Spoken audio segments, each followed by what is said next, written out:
Hey everyone, my name is Shauna, and welcome back to the Velretta Build Along series. So far we've got the basic form of her, basically Ascension level 1, if you will, and I quite like her. Overall design and whatnot. Got a lot of little interesting pieces that the little ribbons, the wrap around here, the little wings, the sleeve, the horns, the tail, all very unique and different from what I'm used to, at least. Whenever I, look at model kits, it's mecha girls or just Gundam, it's pretty much all anyone does, so. Well, and there's just the generic schoolgirl ones, which or whatever. So yeah, we'll be moving on today to her extra armor pieces and whatnot to basically develop her into her second stage or evolve stage, whatever you want to call it. So we'll just get right into it. Very nice gold. Actually, it's more of a bronze, but pretty nice color here. And then this one's got kind of a midnight I don't know if, do you call it really dark purple midnight black? It's like a very dark purple that honestly looks like black on camera. Alright, looks like we just need to start cutting stuff out. And, as always, we'll be starting this episode with just some talking bits. Just about what I've been doing and stuff. So it has been quite a while since the last episode. Got some new figures that have come in for unboxings. And the reviews do take quite a while to put together. The new Dead Space came out or whatever. Not the new one, I guess, the remake. Came out a while ago. And it's still pretty expensive. As you know, I spend pretty much most of my money that I save for other stuff. My non-essential money pretty much goes towards figures. So I'm not gonna be able to afford that remake for a while, but I do already own all the original 3 Dead Space games, so I'm going through and replaying those. The first game is not as fun as I remember. Maybe back in the day it was a pretty big deal, it was apparently a pretty big deal back in the day. But now it gets kind of slow at parts where you're like, oh, there's more I have to do, okay. Which isn't a good thing in a game. Part of it might have been because I played the game before. Even though last I played it was in 2018, I'm pretty sure it said.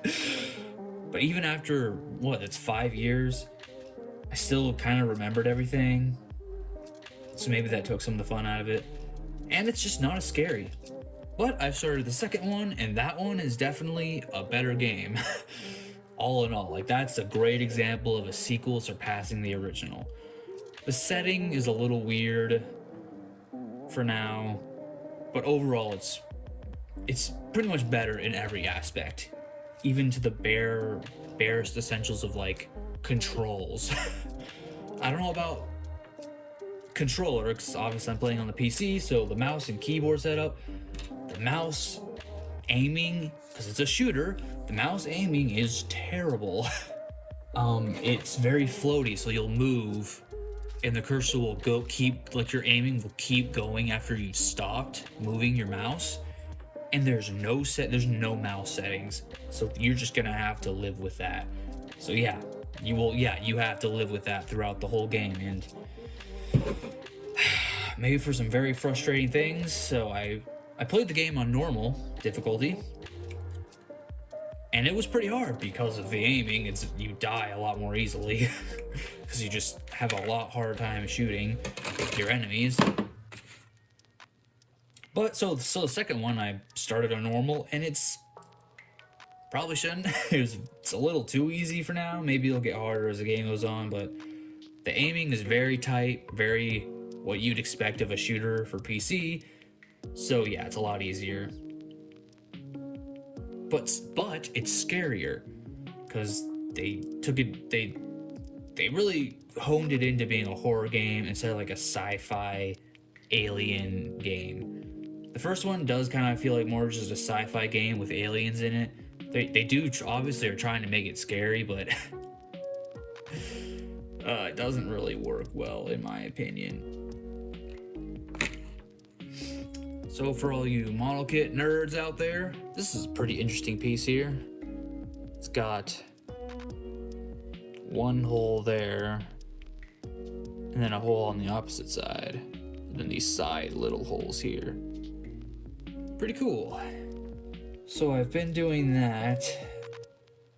I've been watching a lot of Minecraft YouTube videos.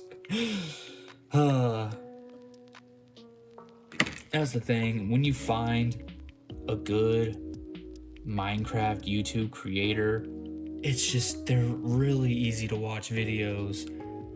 It's very fun to watch. Like, I will say though, I guess I should say who I watch, and if you know, you know, you don't, you don't. I mainly watch B00-100 and Etho, or Etho's Lab if you prefer. 6. So I've been watching them pretty much since they started. Etho I started a little later, but B00 I definitely started watching him very early on. Very early. So I guess this goes into this like wing style piece here or something. Oh, okay, I see. It's like this, I think. No, that makes no sense. This is F6, I promise. Oh, okay. So these dots on the side get lined up with these dots on the side. I suppose. I don't know if it's supposed to be this way or this way. Raised up piece goes into here. We're just gonna do it like that. You can barely tell what I'm doing because these pieces are so dark. I think that's right. Also forgot to trim this piece. It came out so easily. And it's got so many points already. Easy to not notice them, but we'll be professional about this. I have still been playing Tokyo Xanadu. It is a very long game. Got probably over 40 hours in it right now. Yes, I pronounced it wrong in the last video. It's Xanadu, not Zandu. I don't know why, but my brain just totally dismissed the other A in it. But it's a really good game. The combat does not change really throughout the story. You get like upgraded stuff to your skills, but everything stays the same. There's nothing new added to the combat. So I've kind of slowed down playing it because it's gotten a little boring at times, because it is unfortunately very, like, the combat's fun, it's pretty good, but like to keep it interesting throughout the game you need to add like a little extra new stuff to it, but they don't do that, which is pretty typical of a JRPG, I would say. But it's still, the story itself is really good. Character interactions, I mean, I could say all the same things I said last video, but I'm not gonna. It's a very good game. I highly recommend it. It's one of the best JRPGs I've ever played. Like, I've played Persona 4 and Persona 5, talked about that too last episode, and this one, it's not really something you can compare between the two, because Persona 5 has sort of a different feel. It feels very large in scope, which obviously it is because it's a super long game, but I guess one of the main reasons I think I've said this last video, one of the main reasons I feel like Tokyo Xanadu is better than Persona 5 is people act like Persona 5 is like they say it's like a 100-hour game to get through the whole campaign. It's legit 100 hours. And I said last time that it does not need to be a 100-hour game. People give it the leeway, whatever, because it's fun, it's a good game, I guess. But I feel like if it was any other game, people would just be like, why is this so long? I mean, that's what I felt like. Like 70 hours into the game, you're just like, holy crap. Why do I have to do more? Just hurry up already.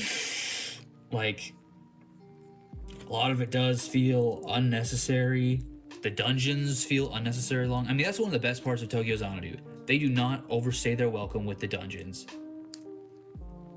They do add new like little gimmicks throughout the dungeons, which is good. That helps keep the combat interesting, although it's not combat, it's just gimmicks throughout the dungeon. But they do not overstay their welcome.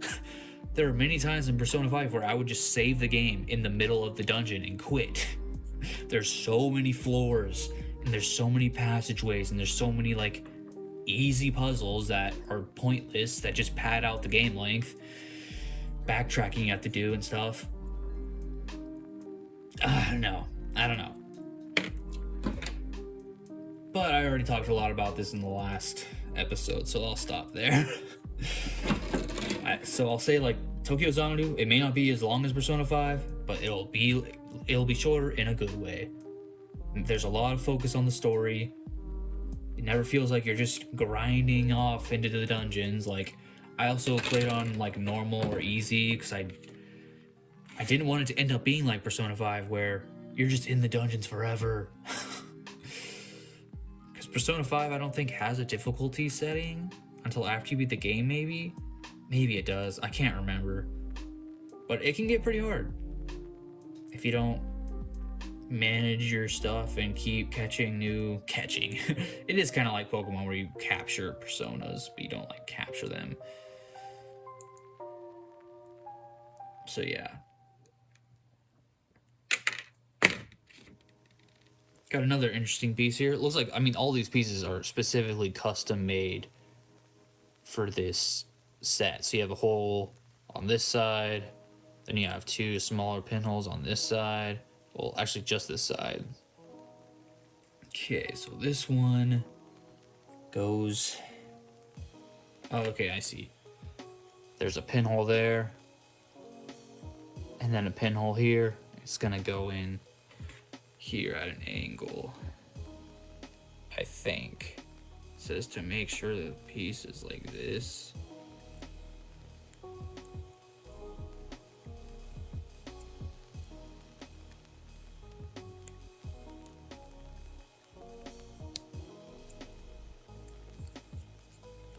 Yeah, it's really hard to help you see what is happening because the pieces are so dark and the light is right here. Like, the light is right here.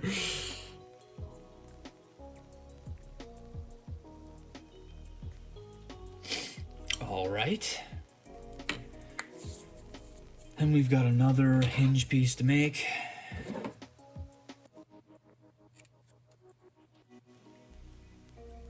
Oh, we're basically doing the opposite side of this, so that stays up there.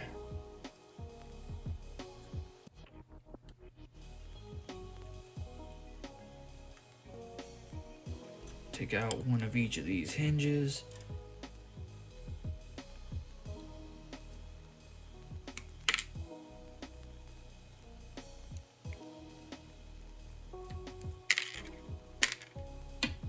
And I guess we'll need all the same pieces we had last time. So this very interesting kind of wing style. I'm pretty sure we're making two armored skirts kind of things that'll go around her waist.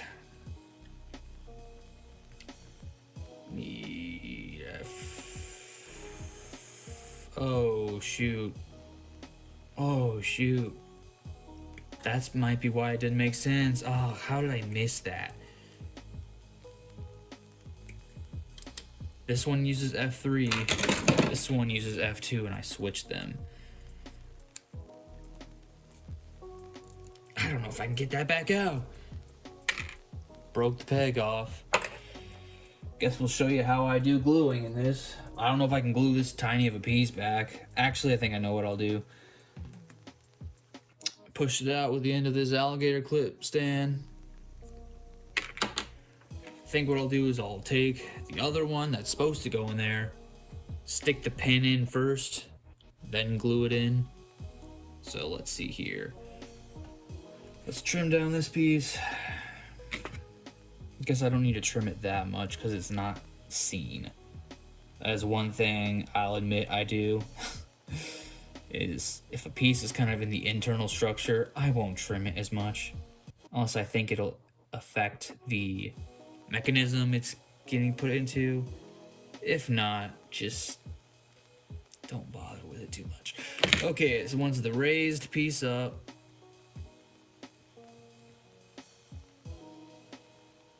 so this sticks in from this side, and then it gets put in like that. Oh, so the thing's sticking out.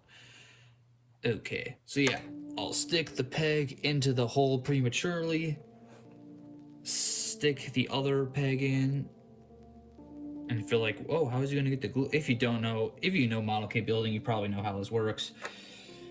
If you're new to it, this may be a surprise to you. So we're gonna stick it in here. And there on the right side, you can see the break in there. Take this very thin, extra thin cement. You dip it in, and then you get the excess off, so it's just very thin in the tip. Then you take the brush and you just go along the line of the break, and it kind of just like seeps in on its own. Camera angle's kind of weird, so I'm not gonna be able to show it on camera. And since we're done with this piece, we can leave it to the side to let it dry. It dries fast, but it doesn't truly harden as fast. So definitely let it sit for a little bit. Because I've done that before where I've let it sit and it appears dry, but it hasn't fully hardened. So I work with it and it just breaks right back off. So just a little FYI for you there. So there we go. We got the two skirt pieces. And now that I'm thinking about it, these might not be specialized pieces. Or maybe they are. I wonder if this hole down here will get used, or this one. Surely they will. Just not right now. But we are ready to attach them. So it looks like they go on with the short side in front.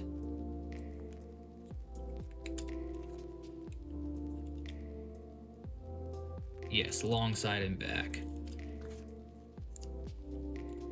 So these are the first pieces of her like armor. So they kind of go up on her tail, which I actually prefer her tail kind of up like this for posing her. But you can like move them out of the way and put her tail down if you want to. Which, if you're like me and don't like posing your model kits with the stands, you could probably use her tail to like help stand her in more extreme poses. But as you can tell, it makes it very obvious she's using the tail as a support. So, I don't know. And it doesn't work very well, as you can see. It's like if you wanted to have her a pose of her back like laughing, she's kind of looks like she's got that Ojo-sama or bratty rich kid vibe going. Very full of herself. You know, got the classic laugh going. If you want to have her bending back while laughing, you're not gonna really get that pose without a stand, because unless you really put one of her feet back. But even then, and I might take these off. I hate these. They just come loose so quick, easily, and flop around. Like I don't want to have to retighten her ankles every single time I pose her. Or I'll suck it up and use the stand. Because guess what? The next step is to make the stand, and we're gonna skip it.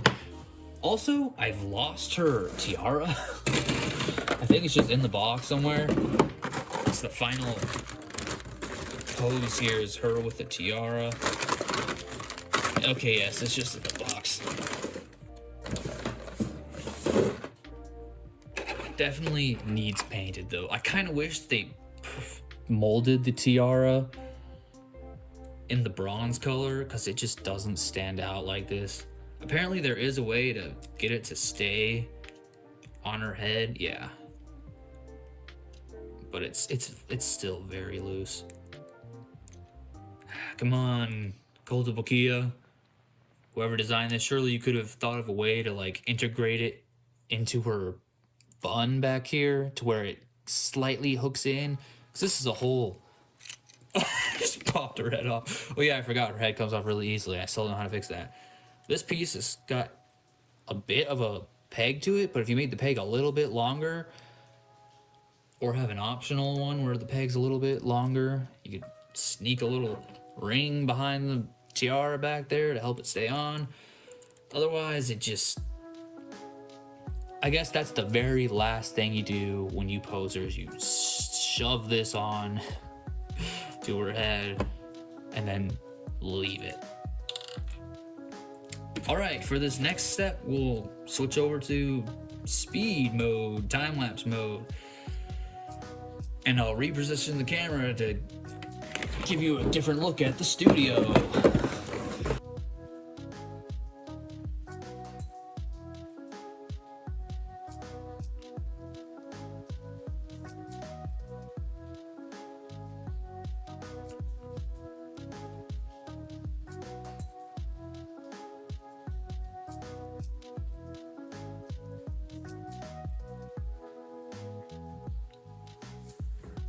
Okay, we're back. I just trimmed everything we need for her umbrella spear, I guess you could say. Lots of interesting pieces here, so we're gonna be looking at them all together. So first we've got these two separate pieces that form the spike at the tip.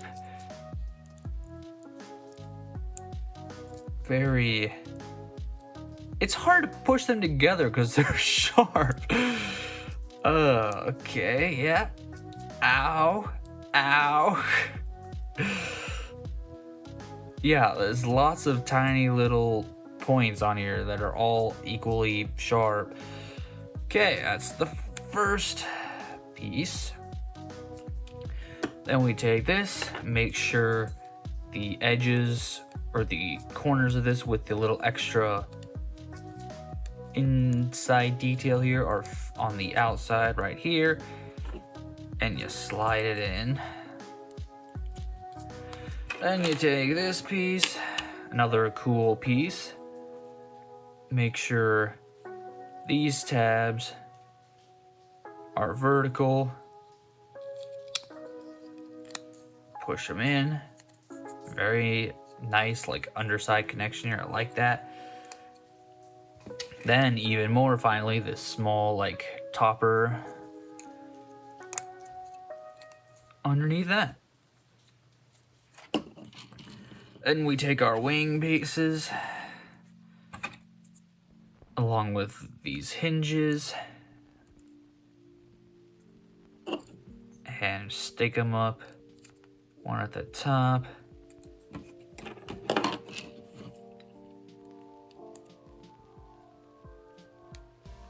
one at the bottom.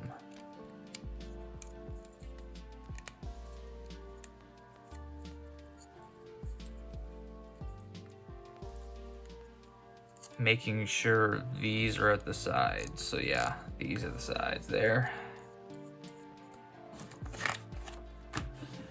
Then we take these bigger pieces. You probably noticed me sanding these two. There's a part you have to cut in here. That's the part of the runner, which is always annoying to cut on curved parts because you dig in with a knife on both sides. There's almost always a little divot. Sanded it down though pretty well, if I do say so myself. I don't really think you can tell it was even there to begin with. A little bit. Okay, longer piece in first. Did I do that wrong for these two? Longer piece in first. Yes. Longer piece in first, then the thick one on the bottom. Longer piece in first. Thicker one. on the bottom. Okay.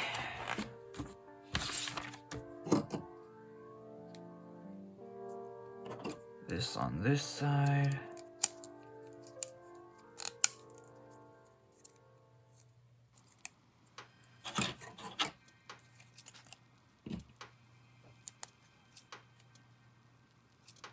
This on this side.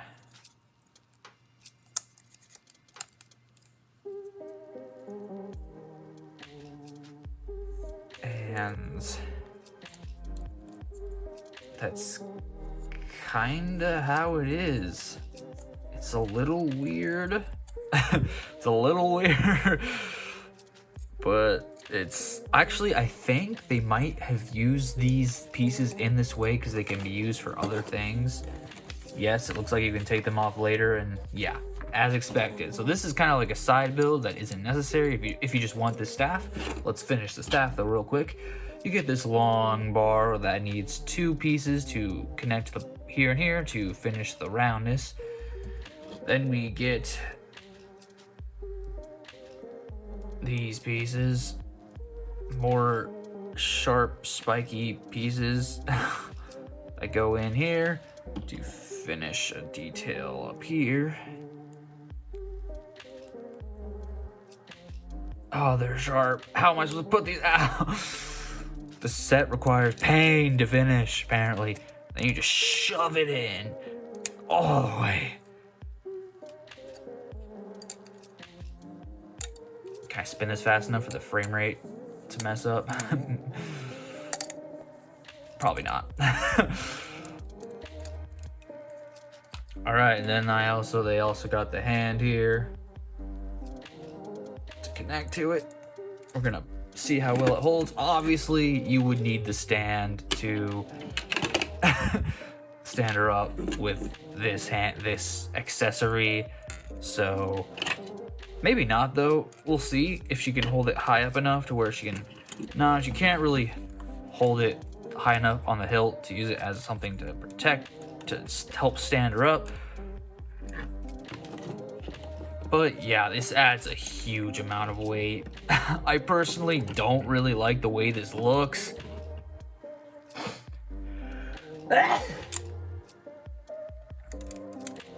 So yeah, we'll obviously be, just take it off.